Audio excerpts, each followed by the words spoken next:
થરાદ જાંબુ road પર બિન અધિકૃત બાંધકામને લઈને પાલિકાએ ફટકારી નોટિસ છતાં બાંધકામ ચાલુ.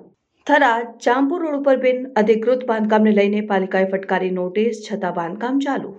પાલિકાની મંજૂરી વિના બિન અધિકૃત બાંધકામ કરતા બાંધકામ બંધ રાખવાની નોટિસ. શાહ મનોજભાઈ કાંતિભાઈ નગરપાલિકાના નિયમોને ઘોડીને પી ગયા. નકશાઓ સાથે પણ છેડછાડ કરી બાંધકામ કર્યું હોય તેવું સ્પષ્ટ દેખાય છે. શોપિંગ સેન્ટરના માલિકો સરકારના બાંધકામ અને ટાઉન પ્લાનિંગના નિયમોની ખુલ્લેઆમ એસી તેસી કરી આડેધડ બાંધકામ. થરાદ શહેરમાં જ્યાં નજર કરો ત્યાં આડેધડ નિયમો અને પાર્કિંગ વગરના શોપિંગ સેન્ટરો ઊભા. શહેરમાં ટ્રાફિક સમસ્યા પણ માથાનો દુખાવો સમાન બની. ઓગળ હાઈસ્કૂલ સામે 4 માળનું બિલ્ડિંગ, પોલીસ સ્ટેશનની સામે 3 માળ બાંધકામ તેમજ નાના જામપુર રોડ કેટલીય દુકાનો જે ગેરકાયદેસર બાંધકામ ખડકી દેવામાં આવ્યા. બિનકાયદેસર બાંધકામ કરનાર સામે પાલિકાની તેમ ઉચ્ચ અધિકારીઓ કાર્યવાહી કરે તેવી માંગ.